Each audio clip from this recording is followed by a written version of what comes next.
Hey, David Brewster here with an episode of Chordplay, and this is the Chords of Black Sabbath, and it's October, so it's Metal Month, and of course, you know, Black Sabbath fits this perfectly. Horror themes, and odd lyrics, and occult, and, you know, the devil, and all sorts of things popping up lyrically, and then the riffs, you know, were just heavy and crushing, and almost, you know, spooky and demonic or whatever. And I mean, it influenced everybody. But you know, obviously, you know, Ozzy is very well known for being in Sabbath, and Tony Iommi is literally, you know, a guitar legend. But he's kind of a misunderstood legend. And I'm going to make sure I focus on different sides of his style and his music, because a lot of people have really only focused on one thing. You know, the heavy riffs, or maybe they kind of got into some of the leads. But even chord-wise, you know, he's a lot more than just a bunch of power chords. The opening riff, that was the Symptom of the Universe from the Sabotage album. That was like mid-70s, like 75 or something like that. But that was groundbreaking. You know, that's a groundbreaking song. It actually influenced a lot of guitarists, and a lot of people agree that it led to thrash, you know, metal, and other styles too. But that heavy, pummeling, you know, power chord riff, I mean, you can see it directly influence people like James Hetfield, Dave Mustaine, Kerry King, Jeff Hanneman, all those guys. So the torch was being passed, you know, to the next generation. And it, you know, started in the 70s, and then it just continued to burn and, you know, mutate and thrive on into the 80s and the 90s. And here we are, you know, almost in 2020. And, metal's still alive. A lot of these sounds and ideas that Tony tapped into are, you know, it's so frequent and common, people don't really realize where it came from, you know, because everyone's doing it. But once upon a time, it was just Black Sabbath, and then everybody stopped in their tracks and they started stealing and borrowing those sounds and ideas. So for this riff, it's crushing, you know, it's that heavy, aggressive.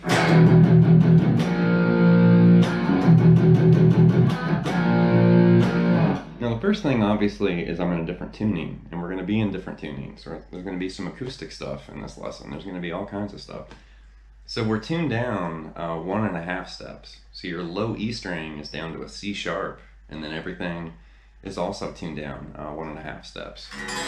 Now you have to remember, back in the early 70s, you know, or just in the 70s in general, nobody was tuning down like this. You know, that was not common at all. Now, I mean, everybody tunes down. They've got 7-string, 8 strings, and whatever, and it's very, very common and understood. But back then, that was radically different. That was a big shift in the tone and the sound and everything. So that riff is literally moving between 3 sets of power chords, but it's outlining a tritone, or the flat 5, or the devil's interval. And we're going to talk about that, because that's a very essential part of metal, but you'll hear it in classical, you'll hear it in jazz, you'll hear it all sorts of different places.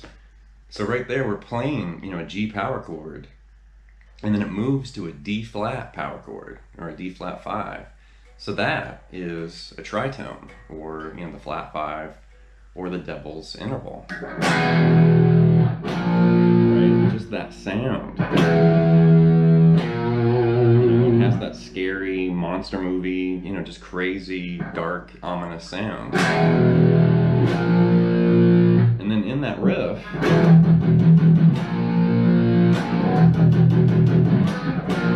and he jumps up, you know, an octave higher and grabs a G5 right there, and then goes back to that D flat power chord. So he's kind of flirting with that flat 5.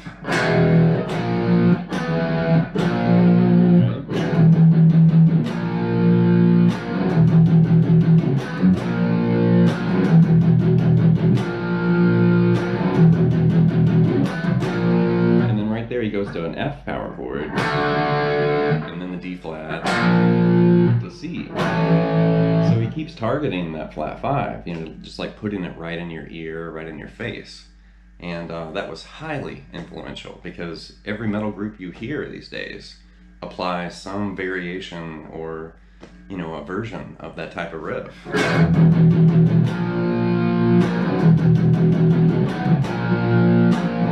Very powerful, but very influential. Yeah, I just shared that image with that NPR quote. And I mean, seriously, if you're not really familiar with the history of the Devil's Interval or the tritone, it was nicknamed the Devil's Interval somewhere in the 18th century. So this goes back a long way. That'd be the 1700s, technically. And during the Renaissance period, a lot of music was written in the glorification and, it was written for God, basically. It was religious and sacred music. And they outlawed the Devil's Interval. They felt that it was satanic, it was evil, demonic. They were afraid, people would become possessed or something, if they heard it. Really, the big thing that you need to understand about dissonance, which is really what we're talking about, dissonant sounds, that tense kind of out of tune or evil kind of sound in music. I mean, you can hear it in other intervals, a minor second, a major seventh. There's other intervals that are kind of tense and they have that dissonant flavor, but the flat five or the tritone is the most sinister. It sounds evil. But then, for a lot of you watching this, you probably know it, also from the blues scale, right?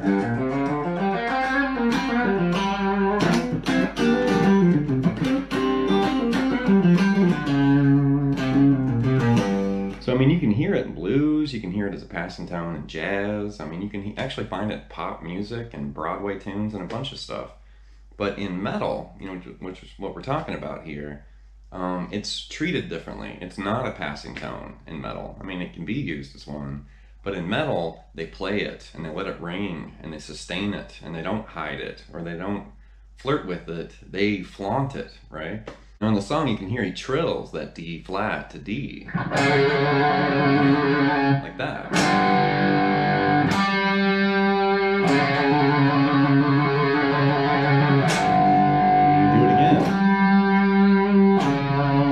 Second time through, he just kind of plays that flat five, the D flat. But right there, you can hear that pull in the sound. It's very dark, very ominous. But then also, when I hear that, think of like the intro to The Simpsons, right? That's a tritone. West Side Story, Maria has a tritone. Think of the intro to YYZ by Rush. That's a flat five. Enter Sandman by Metallica. Right? There's a flat five right there. So this is really common, and you'll hear it in rock and metal, and like I said, in other styles of music, jazz and classical. But it's all about the way it's used. Some musicians, like I was saying earlier, hide it. Some people flaunt it and they just throw it right in your face.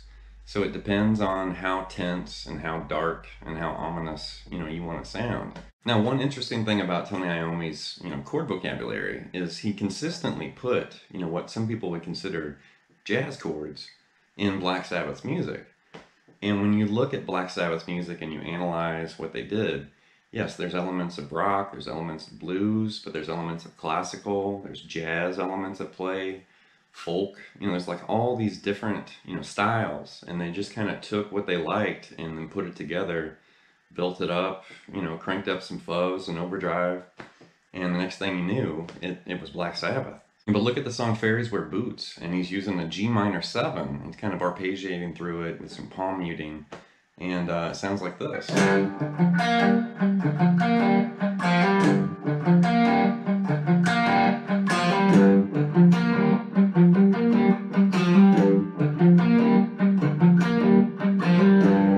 See, he's kind of playing with G minor 7, and then he starts adding like just the regular G and takes away that flat 7, which is F. So he's kind of playing with the root note and adding and taking away the flat 7, but it's picked through. And he actually uses like a little hammer on there at the end too.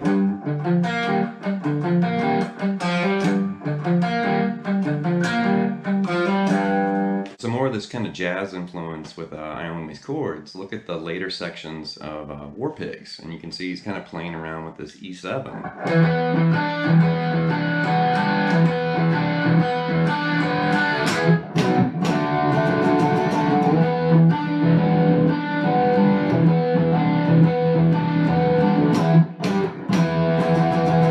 And he's really just, once again, kind of arpeggiating through a partial chord.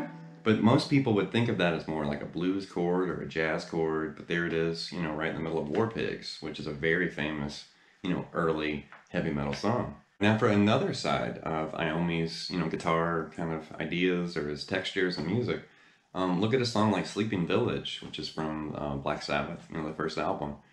And it's an acoustic intro, and his acoustic's actually a little bit out of tune, but it's okay. I mean, that was when it was recorded in 1969, so we'll let that slide. But especially for that time, you know, he was kind of using a very interesting chord too. It's E minor add 9 played this way. And he's really just kind of picking through it.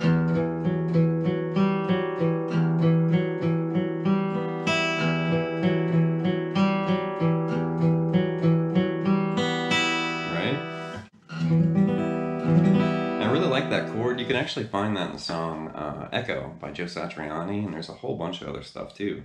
But I like that version of E minor add 9, and we've also, you know, talked quite a bit about that E minor add 9, you know, fingering. And it's just a slight variation of that chord. The acoustic side in this kind of lighter area of Iommi's style is kind of misunderstood. A lot of people don't really realize that, yeah, there's the dark side with the tritones and the devil's interval, the heavy riffs, you know, the crazy fuzz and all these solos and everything. But then it's obvious when you listen to their albums and you really take inventory of Tony Iommi's style.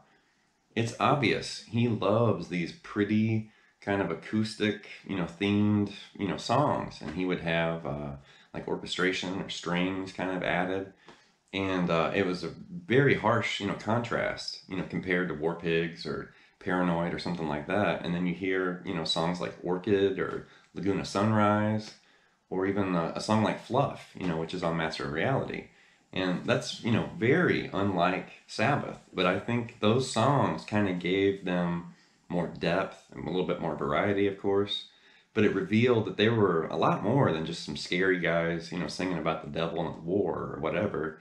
It's like, no, they're actual, you know, musicians, and they would think melodically and stuff, and Tony definitely, you know, had a big part to do with that. So this song, it's really just a D major chord. And it's going to go, what, to like a D6? D6 add 11. And I'm playing it actually too fast. It's really slow.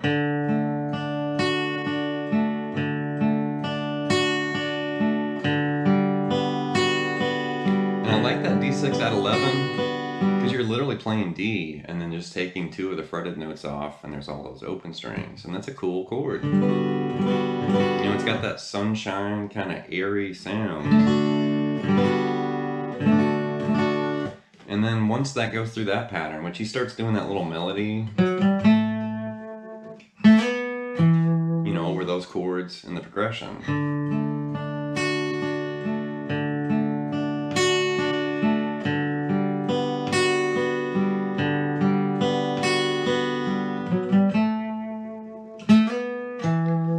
Kind of blending those 2 guitar parts, but then it moves along. It goes to what, a G6, and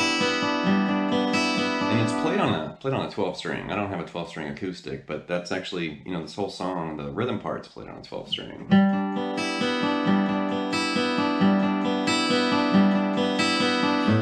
then an A sus2.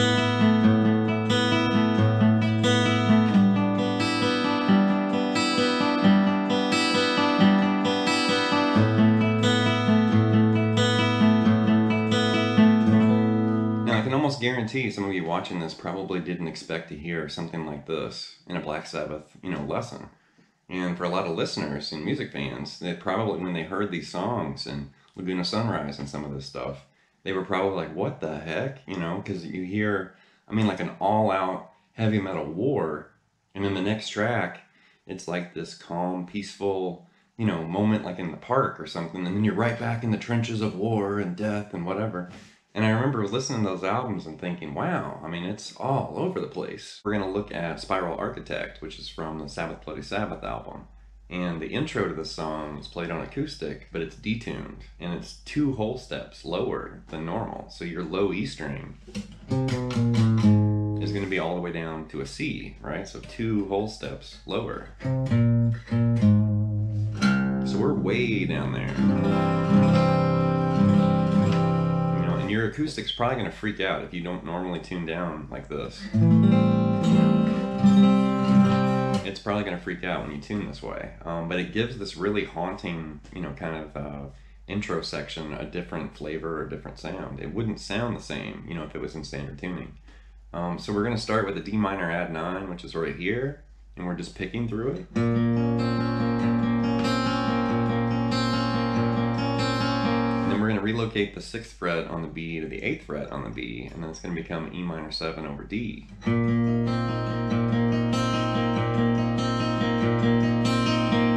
Return to the 6th fret on the B, and then now move the 8th fret to the high E string, and you'll have a D minor 7 right there.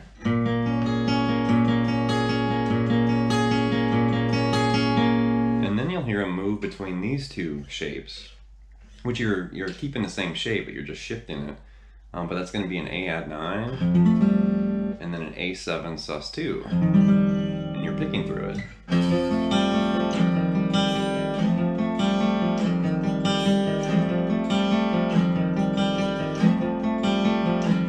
All that again.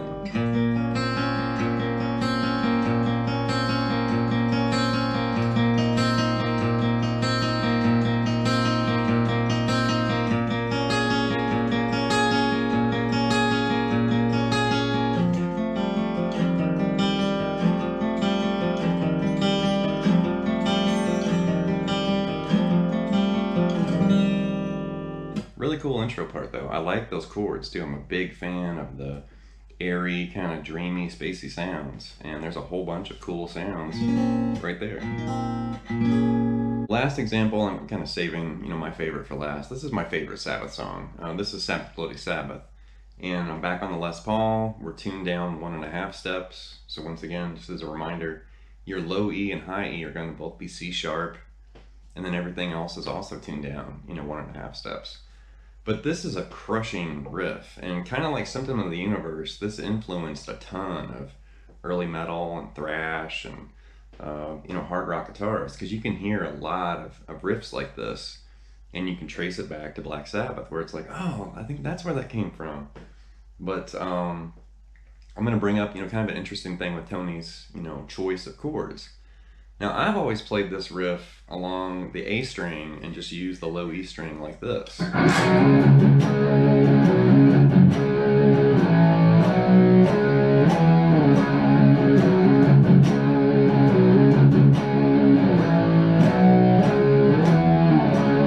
But historically, the way Tony played a lot of his famous riffs, Paranoid, Iron Man, Sabbath Bloody Sabbath, you know, War Pigs, a lot of these songs, he typically didn't use power chords with an A string root. He typically used power chords with a low E string root, because in his mind, he wanted these riffs to sound massive, you know, like giant mammoth sounding guitar riffs, you know, like dinosaurs walking or something. So, you know, he did what he could. He thought, all right, I'm gonna crank up the distortion as much as I can.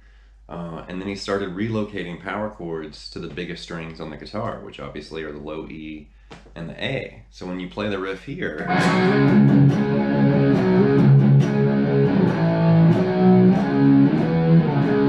it sounds good, and that's how I usually play it, but he technically played it like this.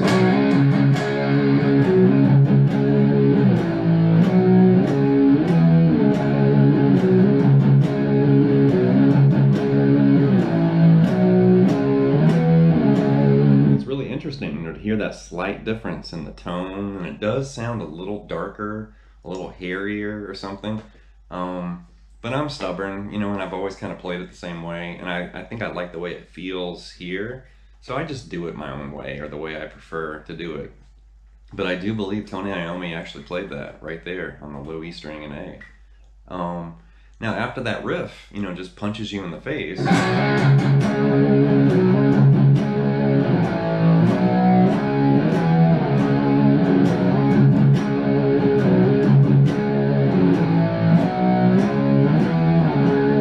actually, the band Anthrax did a killer cover of this song on their album I'm the Man. And when I first heard that was actually the first time I ever heard the song was through Anthrax. And then I was like, wait, that's Sabbath? And then I went back and listened to it. And I love both versions, but technically for me, Anthrax is the one that turned me on to this song because technically Sabbath was before my time, but I love Black Sabbath. Like, they're such a great, influential, important band. But anyway, after the riff, Tony turns into a jazz guy again, temporarily. And you'll find him way up here. He's playing an A minor 9. And he's going to move between that chord and just a G major. You know, like during the verse or whatever, after that riff's over. You know, and I always thought that was interesting the way it went from this. Just crushing your face to like this little, kind of a happier sounding riff. And they were, notorious for that, where they would play something that sounded like it just came right out of the gates of hell. And then the next thing you knew, they played like this little happy thing or something. And it was that contrast where you really didn't know what they were going to do or what was around the next corner, like in the song or whatever. And I like that variety, because I think if they only did the doomy sludge, metal, it would be cool, but it would all run together and there wouldn't be any diversity or peaks or valleys or, it would just be just a big metal sludge. But I like the fact they played acoustic, they added strings, they added, these kind of jazz tonalities to some of their riffs and chords. And I like that. It's not just one thing. It's a whole bunch of different things, and they just sprinkled their ideas, throughout each album. All right, that's going to wrap this look at the Chords of Black Sabbath, and I'm definitely a huge Sabbath fan, and I love Ozzy, and of course, Randy Rhoads and J.K. Lee and Zakk Wylde and some other people that he's worked with. But there's just something about Black Sabbath, when you hear their music, when you hear, put on one of their albums, and you just start listening to it, and the tones and the influences and everything that start, kind of circulating around. It's really cool. And obviously it fits Halloween, it fits October. And yeah, I mean, this time of year I find myself kind of grabbing Sabbath and these, kind of darker and kind of haunting, bands and albums and songs. And it fits, it's just perfect for Halloween. So anyway, leave some feedback and some comments, and please subscribe to Late Night Lessons, and I'll be back before you know it with more lessons and material. Thank you.